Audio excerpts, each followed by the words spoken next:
A very important thing that most setters actually forget to do is to frame the indoctrination process before the indoctrination process actually starts. Because why would a lead engage with you? Why would a lead spend so much time with you in a WhatsApp group chat with two strangers if they haven't been told why they should do it? You know, people move only when there's an incentive for themselves to actually do something.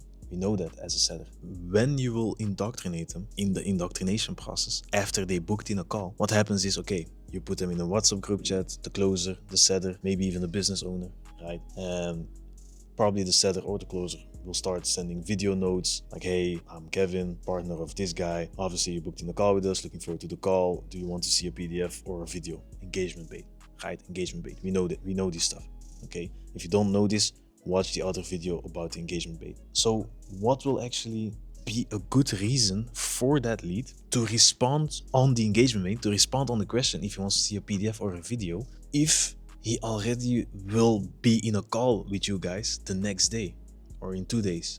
Like, if someone is busy, he won't see the benefit of him actually responding, because he will be like, hey, all my questions I will just ask it on the call and we take it from there. But if you let that happen as a setter, if you let that happen as a closer, then the sales call becomes an educational call.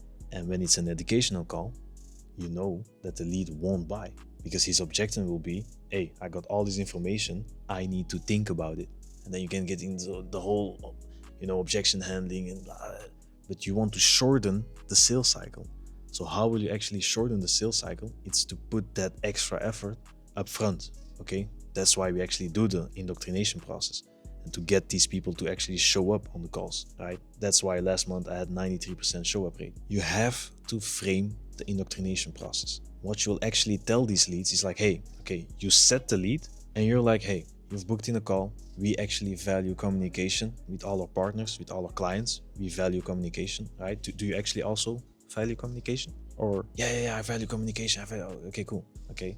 We also do value knowing who we're working with. So we would appreciate it if you could take the time to just introduce yourself, the business owner, to my partner as well.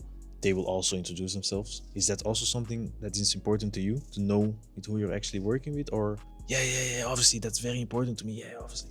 And then they're now framed and you labeled them as in, A, you have to respond on my messages. You have to be active in the group. And they actually told themselves like, hey, I will be active. And people don't want to contradict themselves. They will now act in that fashion. They will do as they said that they will do, right? And this is what you want to create. So always very important that you frame the indoctrination process.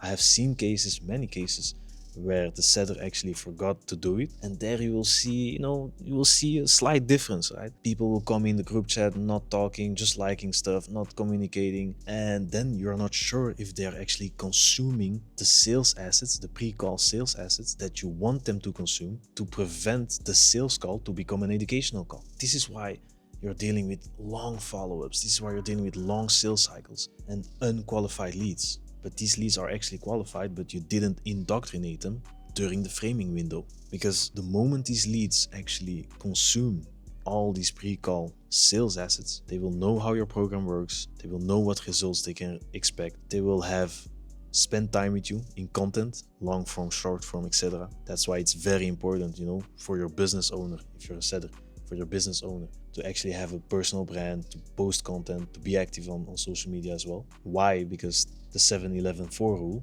So if you don't know that rule, go watch it again or message me on IG. But they have to consume that stuff. So when they get on the sales call, they're ready to buy. And the only question that they will have is like, hey, how can I pay? And that's when we're talking about layup deals, when the interest levels are at 5 and they're in the buying state. So frame the indoctrination call for people to consume your pre-call SOP and the sales assets, and watch your show up rate get higher and you make some more money.